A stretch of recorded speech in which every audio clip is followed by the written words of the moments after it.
Hey, everybody, welcome back to the podcast. Today, we're sitting down with a brand new guest. His name is Bruce Epperly, and he wrote a wonderful book called The Elephant is Running. And as I said to Bruce before we hit record, this book is scratching me right where I itch. So I'm excited to share it with all of our listeners. So, Bruce, welcome to the podcast. I love your book, and it's an honor to share this time in this space with you. Well, it's a delight to be here, and I don't think you need calamine lotion for that itch. I think this is a good itch. A good This is itch. not eczema. This is a spiritual itch and not eczema. So go forth. It's not Not poison poison ivy. ivy, although some might think so. That's right. So, yeah, it depends who you talk to, right? So before we get into the book, maybe take a few moments, if you could, to share with us a little bit about yourself, especially for people who aren't familiar with you and your work. Who are you and what do you do? Maybe some of the highlights of your journey that brought you to this space today. Well, thank you. And I just was asked to write a spiritual autobiography recently for a book series. Mm. And I pondered that. Which side of yourself do you share to the world? When I go down to the bus stop with my grandchildren, I talk about one thing. When I'm doing theology, I talk about another. And my neighbors here in Potomac, Maryland, I talk about another. Mm. A good question was once asked by Socrates about to this young man Phaedrus, where have you come from and where are you going? And Phaedrus thought it was Socrates was asking him to account for his day. Mm. In fact, it was a metaphysical question. Where have you come from and what's your destiny? Mm. Well, like a lot of people in the open relational and process field, I came out of a church home. Mm. My father was a Baptist pastor in the Salinas Valley, California.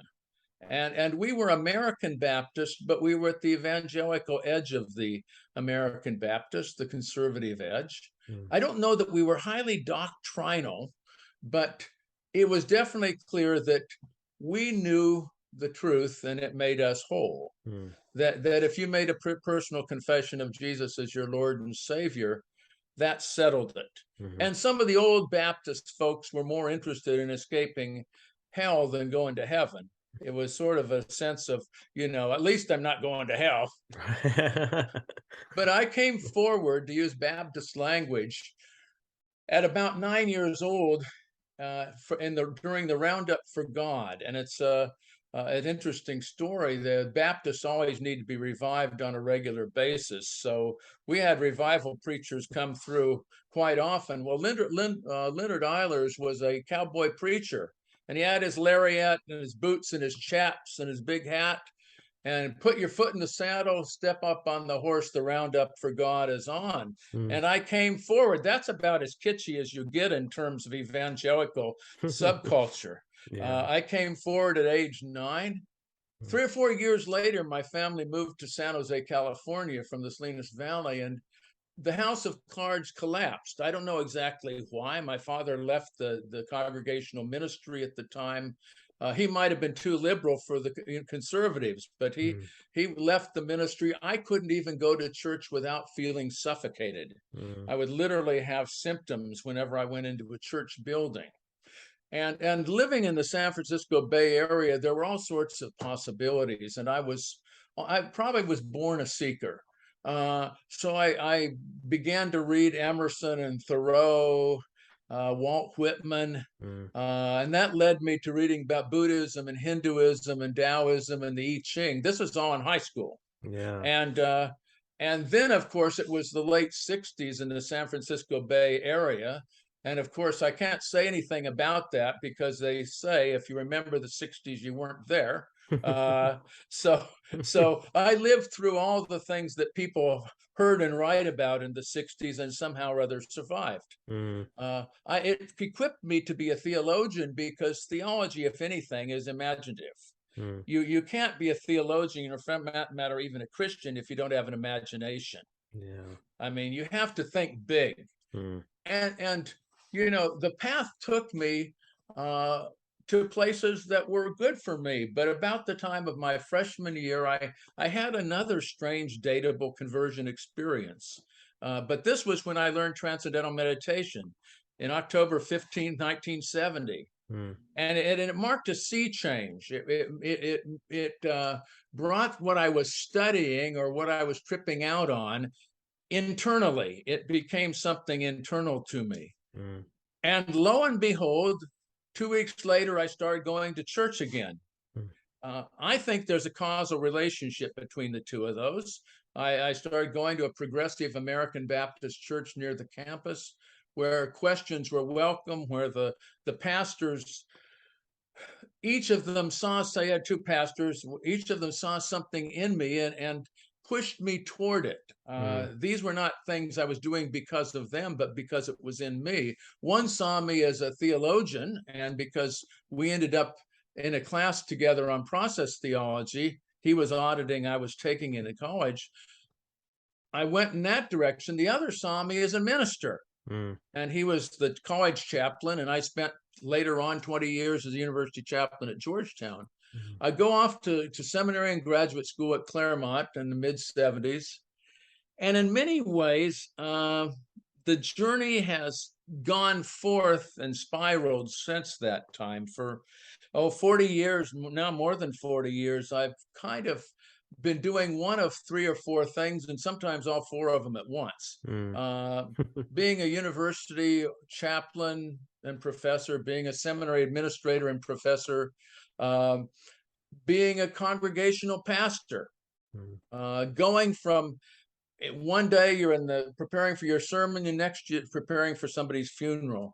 Yeah. You're working on a book, and then you're dealing with somebody whose spouse uh, has just been injured in an automobile accident, and you Mm. really learn your theology on the road there. Mm. I've written quite a little bit, probably more than anyone ought to. I always have. I'm always now that I've I have you have something to look forward to, Glenn. It is said that the 60s are your most creative time, and certainly has been for me. And the second most creative time since I'm verging on this is the 70s. Mm. So I'm always working on something in spirituality or theology or practice of ministry or healing for the joy of it, to answer a question for myself that I'm struggling with, and hopefully to make a difference out there.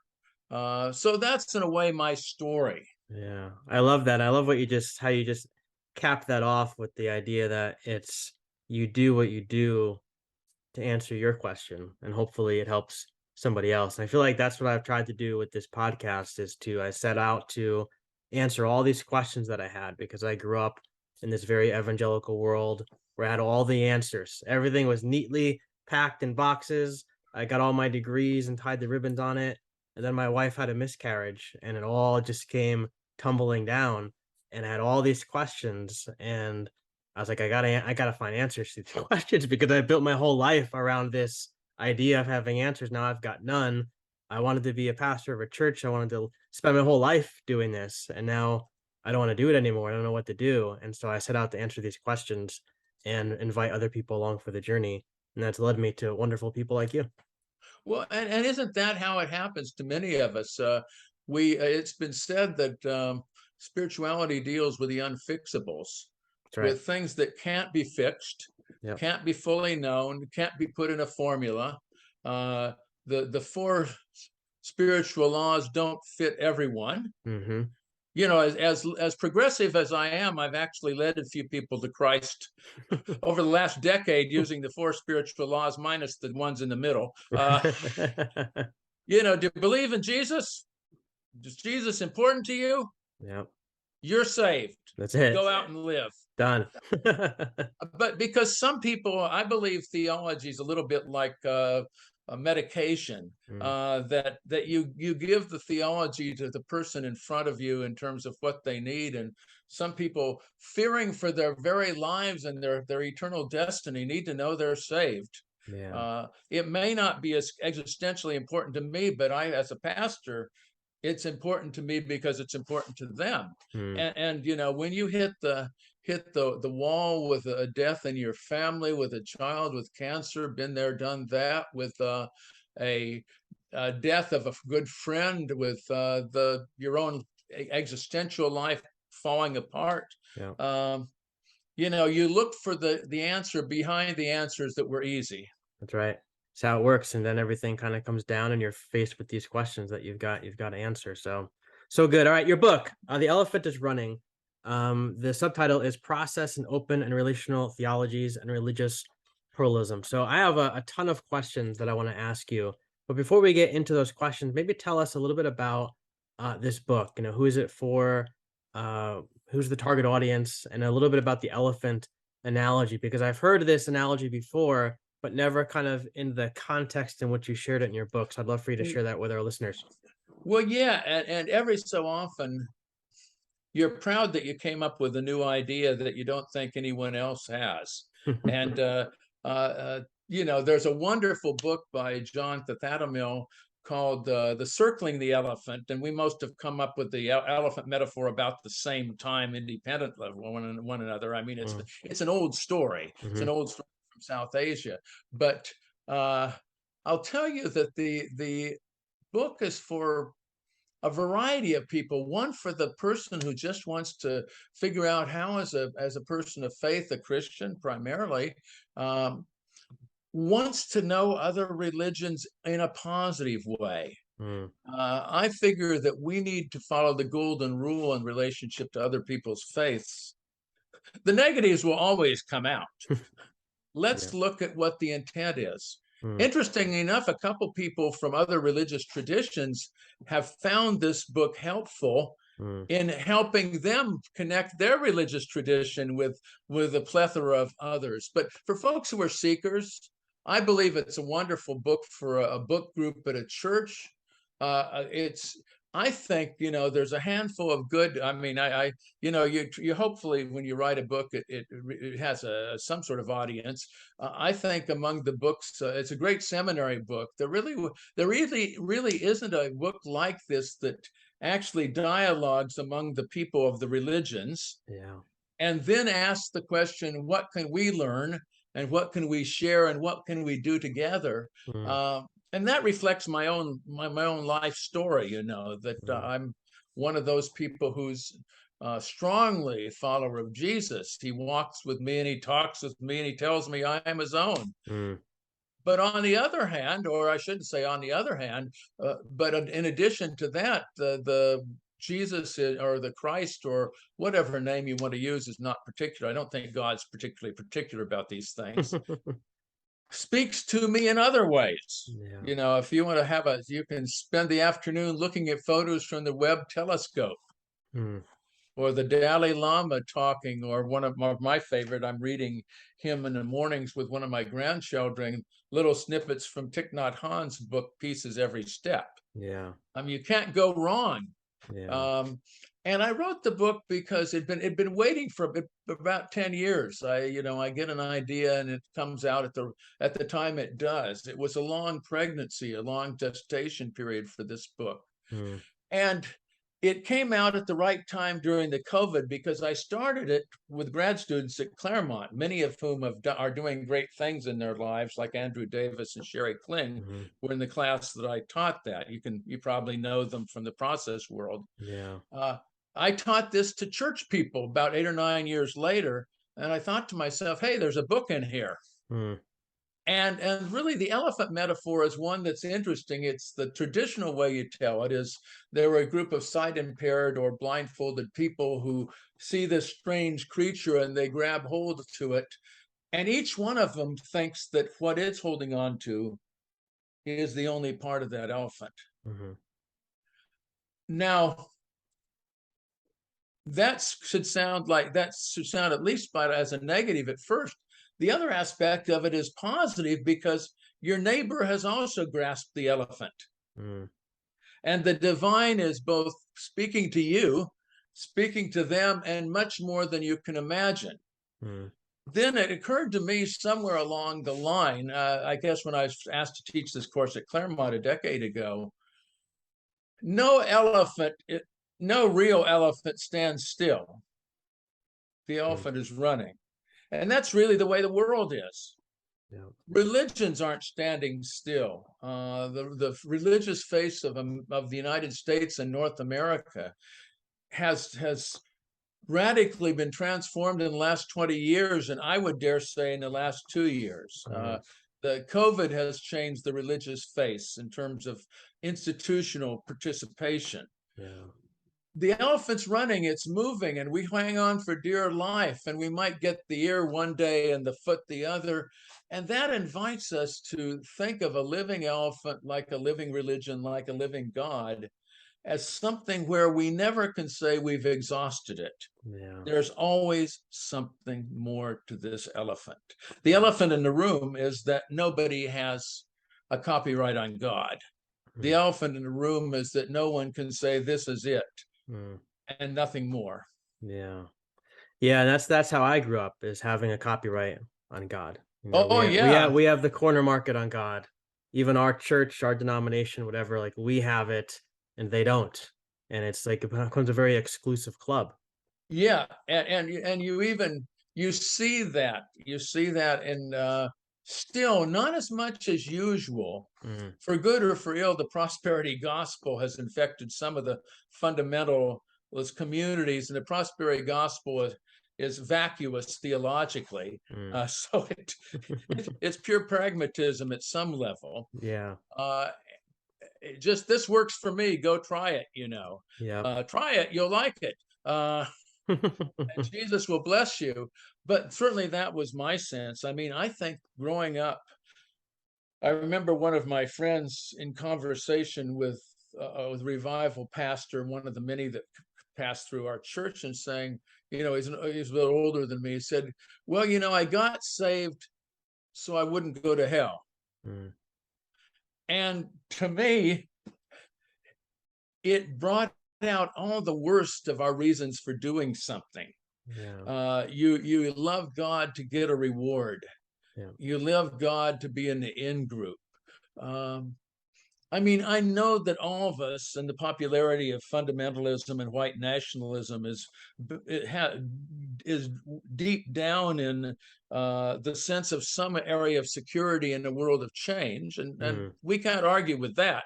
We mhm. can argue with the manifestation of it. The Yeah. manifestation of it might fall under the category of what Tillett called demonic, Mm, but the security of not going to hell. We didn't know much about the furniture of heaven. We knew a lot about the flames of hell. yeah. That's right. That's what I was raised with knowing a lot more about hell than I did about heaven, for It's a sure. lot more interesting. Yeah, Uh, right.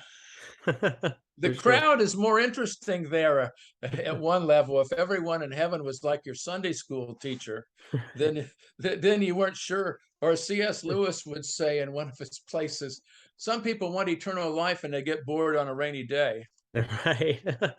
Just sing hymns to God all day long for the rest of Ooh. eternity. Yeah, I mean, they better have a good mixer. That's right. So one of the first quotes that jumped out at me in your book was very early on, and it's on page 5, and I have it here. It says, "My creative synthesis of practices from a variety of religious traditions is routine in my daily walk as a follower of Jesus." So, as you kind of alluded to, the book, each chapter is kind of like essentially a bird's eye view, or maybe like a big picture view of a particular religion or wisdom tradition that's found in the world. You go through Christianity, Judaism, Hinduism, pagan spirituality, and so many more. I was wondering, you already mentioned this, but I was wondering if you could talk to us a little bit more about how you came to this place. I think you said it was in high school, where you kind of began to expand beyond your Christian ideas to explore these other faiths, because that's not something that most American churches are gonna be too keen on, right? Like we've already kind of mentioned that it tends to be a very exclusive club, like it's our way Yeah. or the highway, but you find real value. Like reading your book, like I'm thinking to myself, this man finds real true value in these religions. I'm just wondering kind of a little bit more detail about how you came to that place where you began to find value in these things. And I may be a rare bird, Hmm. and I've tried to, as a teacher and pastor, educate other rare birds. Um, I think and I'll be just confessional here and just say where it goes. Hmm. Um, the best way to encounter other faiths is to have a robust faith. Mm. One of the challenges I see in what people call mainstream or liberal or progressive Christianity, and I fall into those categories now, Hmm. those are the churches I go to, Hmm. uh, is they don't have a deep grounding in the tradition of their own faith. No. We need robust faith and encounter with the holy in our own tradition that then allows us to see the glimpses of the holy elsewhere. And to me, probably some of it has been pure synchronicity. As a college first year student, I saw the placard about transcendental meditation, and I was looking for a meditation technique. I didn't like the yogas I was learning; they just didn't work for me. I went to a meeting and said, "Okay, I'm going to try this." And following that, all sorts of things fell on my way. I picked up a book on centering prayer, Thomas Keating.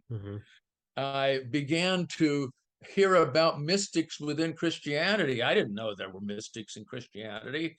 As a matter of fact, the old saying from some of the conservatives was, if you meditate, you're short-circuiting Jesus.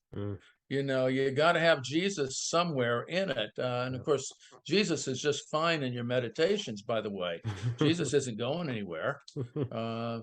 And I began to study other things. I found myself learning first thing out of grad school at Central Michigan University, new teacher, 1980, teaching a death and dying class, and I had not prepared for it. I had no training in it, but they throw new teachers in the deep water.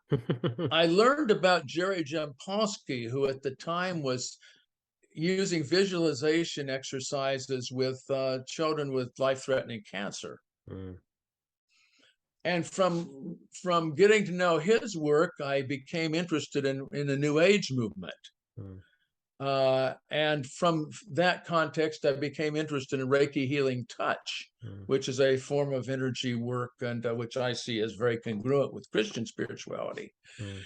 For me, it's been a gain and not a loss. I as a matter of fact, have become more Jesus-y, to quote Annie Lamott, more Jesus-y as I get older. And there's a lot of Jesus in that book, by the way.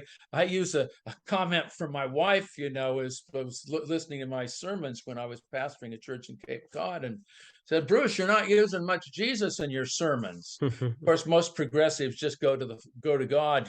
We don't need to worry about the others, in quotes. And I was to quote the evangelical youth that I knew, I was a little bit convicted by that. It gave me a second thought, and I said, I began to think, where does Jesus fit in personally in my life right now? Because if you were born an evangelical, where everything was Jesus-y, and you leave that, the Jesuses you knew and how they were portrayed when you were a child, you don't want to go back there. Yeah. And I found a new Jesus along the way through the healings of Jesus. Oddly enough, Reiki brought me to the healings of Jesus, which brought me to the historical Jesus, which then inspired me to write about 10 books on various aspects of the Bible, including several on the healings of Jesus. I'm one of the few progressives who actually believe the healing stories occurred. Not as written, because how can you talk about a woman being cured of a flow of blood in one paragraph? But they're stories but for me, the healings are not supernatural. They're naturalistic. We live, there's 1 trillion galaxies here we're dealing with. You need a big imagination. That's right. That's right. Don't say no to what's possible. And so actually my experience of Jesus is, and I was quoting that song, "I Come to the Garden," earlier on. I often do as one of my practices. I'm an early morning walker, 5 a.m. through my suburban DC neighborhood. I'll think of Jesus walking beside me. And if somebody were watching me, they'd say, "Boy, that," and if he heard what I was doing, say, "Boy, that guy must be real evangelical there. He must be one of those real narrow." And now I've realized that being evangelical has nothing to do with the politics and the theology I grew up with. It has to do with a personal relationship with the holy, however you understand that. That's right. Yeah, I think a lot of that, I feel like I grew up very evangelical, and I went to 4th through 12th grade Christian school, private Christian school, Bible college, seminary, pastor to church, back to seminary again.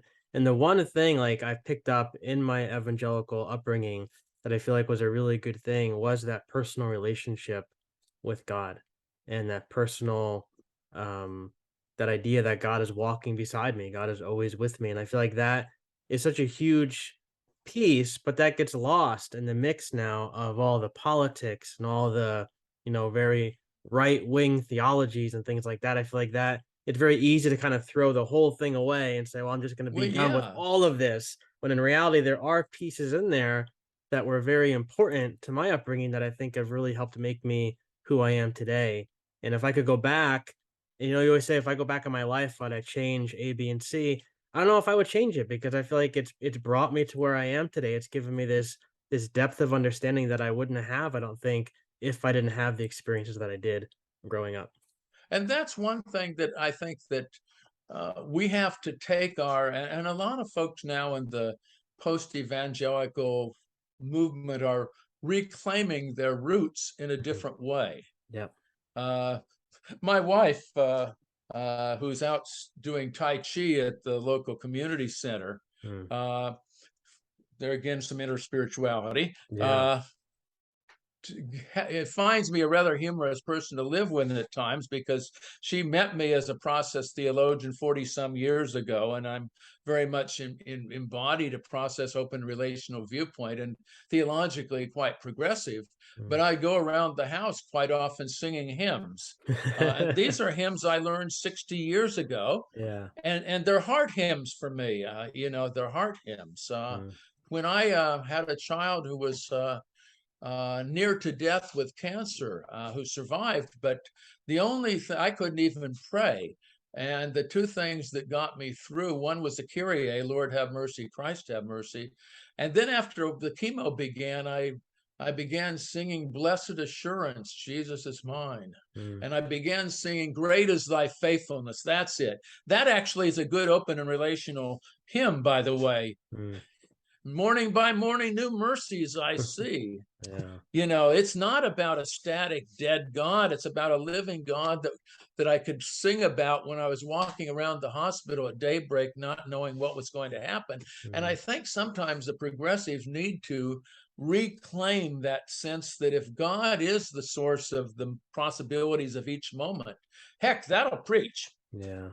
That's right. That'll preach. God has a personal relationship with you, Yep. and that'll preach. So, Right. in a way, process and open relational theology takes evangelical thinking where it couldn't have imagined going. Yeah, that's so true. Now you've mentioned process and open relational theology a few times, and that's obviously the subtitle of your book.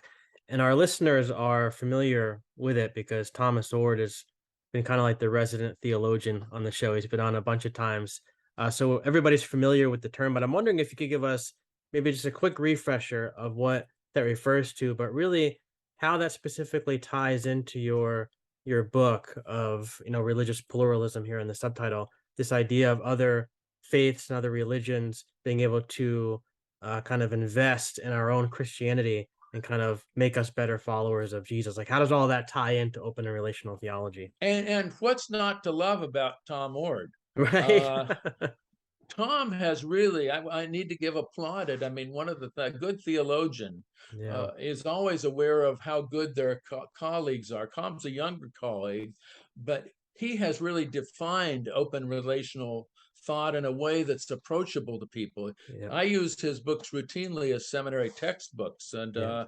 and for me, I call it process relational open theology or open process and relational Something. theology. Oh, put all the Doesn't words make in any there. Yeah. Whatever. doesn't make any difference. Right. For me, the things that stand out are that we are dealing with a dynamic God in a dynamic universe for whom God and us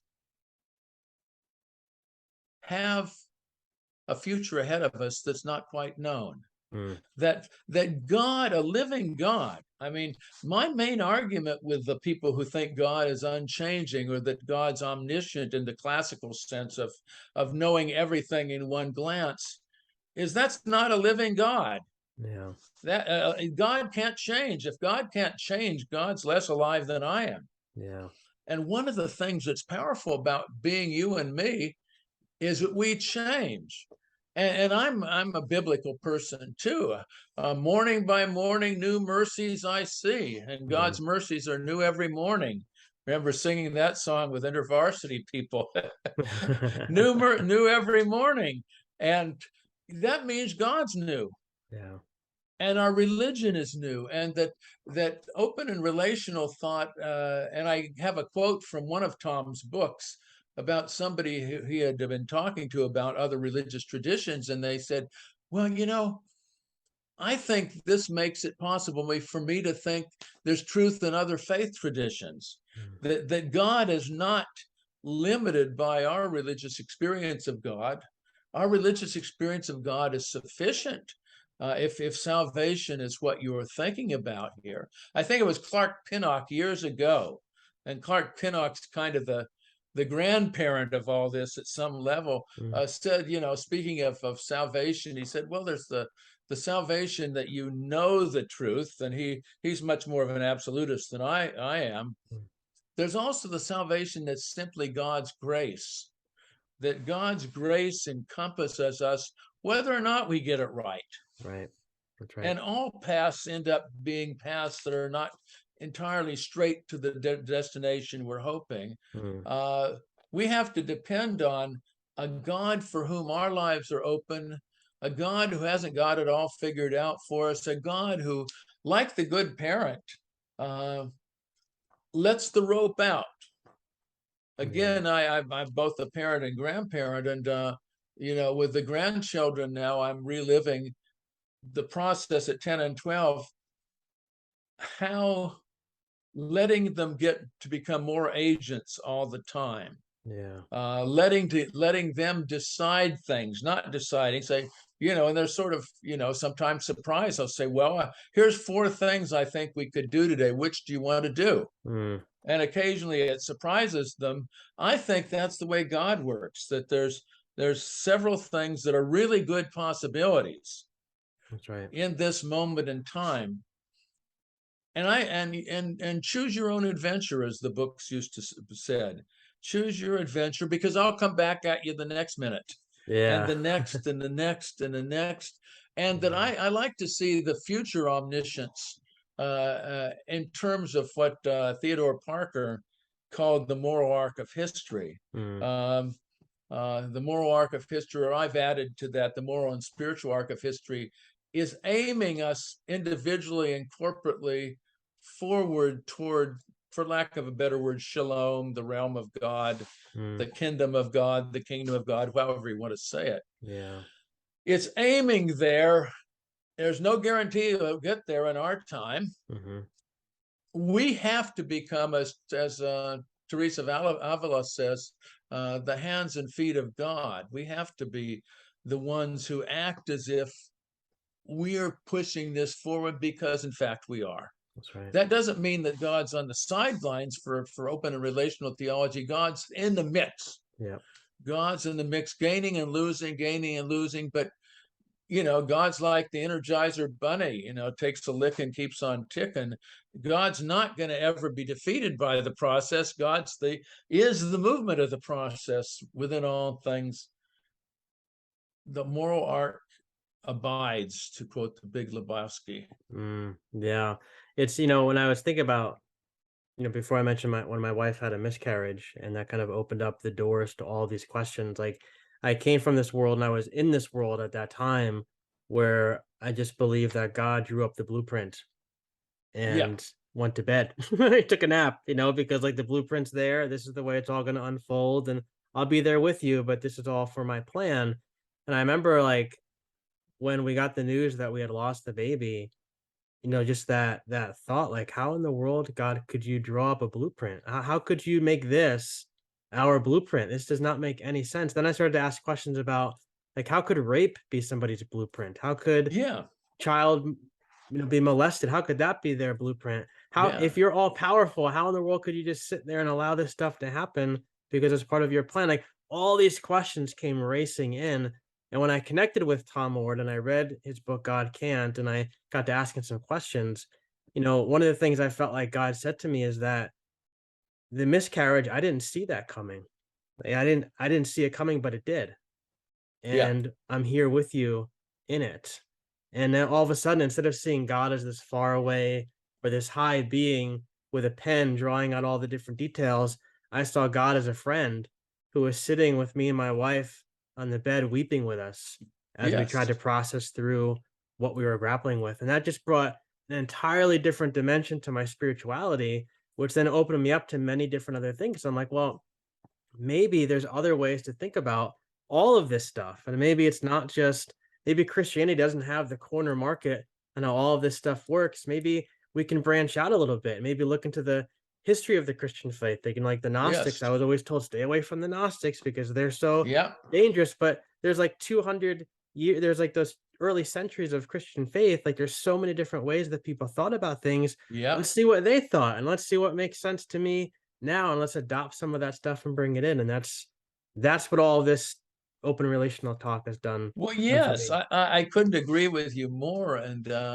when somebody still uses the term, "Oh, I'm an Orthodox Christian," I often sort of say, "Well, which one? Right. Which Exactly. one?" Because in the history of Christianity, somebody's ancestor has been excommunicated or seen as a heretic. That's right. Almost everyone has an ancestor who's been a heretic Yeah. by some other Christian who believed that they had the only and right way.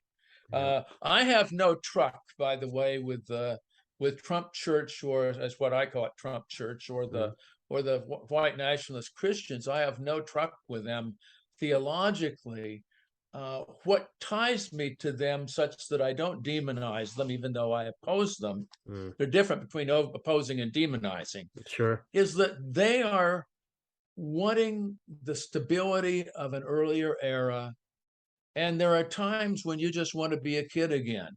Yeah. And they want a clear, sure answer in a world where, in the last 20 years, now gays get married, in which there's diversity in our country. Their Yeah. response, by my way of thinking, is the wrong one. Mm, I think that open relational process thought follows one sort of council of Alfred Whitehead.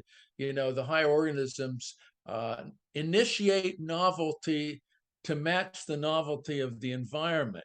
mm, And in a way, I did that with the book too. That the novelty of pluralism calls Christians, at least some Christians, to be novel in the way they understand Christianity. That we aren't tied and should not be tied to the old language or the old concepts, but should explore and even anticipate what's around the bend. that's right. I always felt that there probably needs in every cabinet department to in the executive branch to have a assistant secretary for anticipation of what we can't imagine, Mm, and another one, assistant secretary for shit happens. right. The worst we can imagine and the best we can imagine, Yeah. so that we're planning on both ends of the thing. The novelty of our world calls us to not be novelty. It doesn't call us to either deny it, which is, I think, what goes on in the white nationalists and MAGA Trump Christians. Mm, Denial, or maybe it's a form of hopelessness, that they mm, know that their cause is lost, yeah. but they're going to hold on to it as long as they can. Yeah. Um, Gonna go down swinging. yeah. Yeah. Yeah. All right, last question for you, Bruce.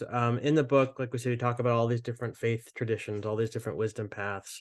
Um, I'm curious as to which one of those paths has made the biggest influence on your Christian faith. So obviously, taking out Christianity and Judaism because it's kind of the Yeah. sister, the mother religion of Christianity. But which of the other ones has really influenced you, and how?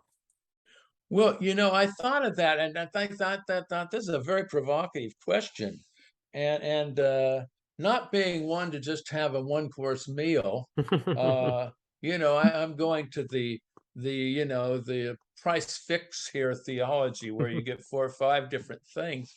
Uh, Historically, Hinduism probably the introduction to transcendental meditation that then opened up all this other stuff Mm, in terms of Christian mysticism and centering prayer is pivotal. The encounter with the New Age movement that awakened me to Reiki healing touch, and then the healings of Jesus as something I can affirm and as pivotal in daily life. It's interested in daily life.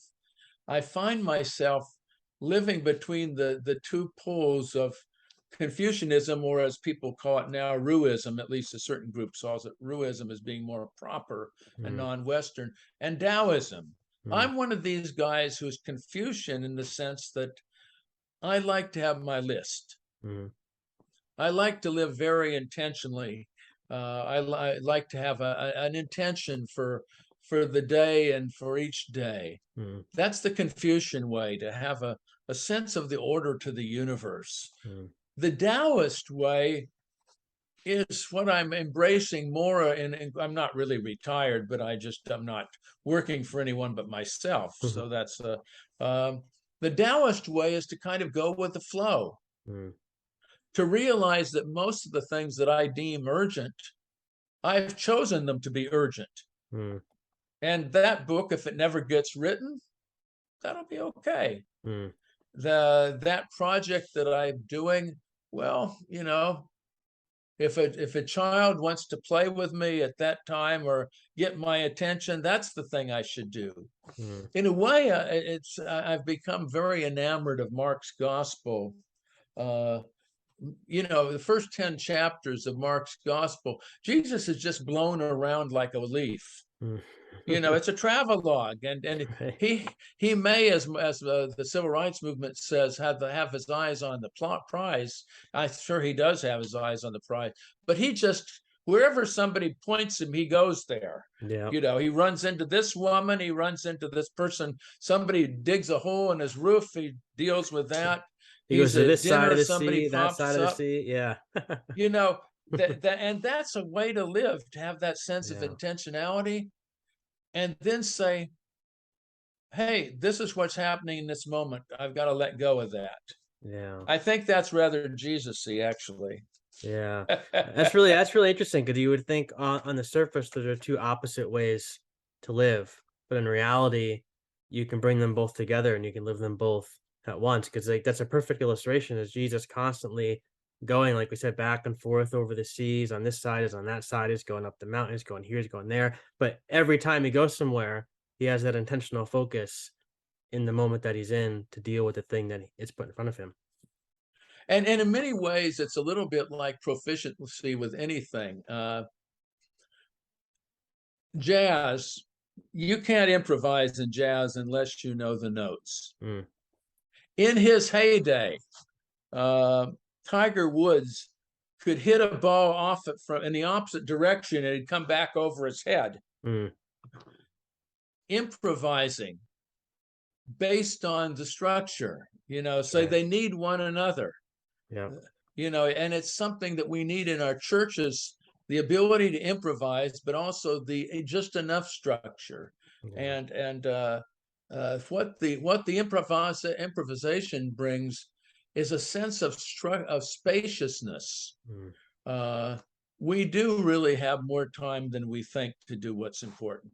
That's right. That's right. So good, Bruce. We're just about out of time, but this has been a lot of fun. So thank you for taking the time to join me, and thank you for this book. It's wonderful. It's been a joy. Thank you. And real quick, do you want to point our listeners anywhere on the interwebs to find you? Because I'd love to Okay, interact I more with think your right work. now So I'm in the process of rebuilding a website. So the best place to catch me is to just follow me on Facebook, or just mention you watch this show, and friend me on Facebook, so I don't know you're some sort of drone or something from somebody from Russia wanting to be a my new bot, friend. right? Yeah. So feel free to do that. I'm fairly regular on that social media platform. Excellent. Well, I will put your links in the show notes, and we'll do this again because I got more questions. Thank you so much. I'd love it. Excellent. Thank you.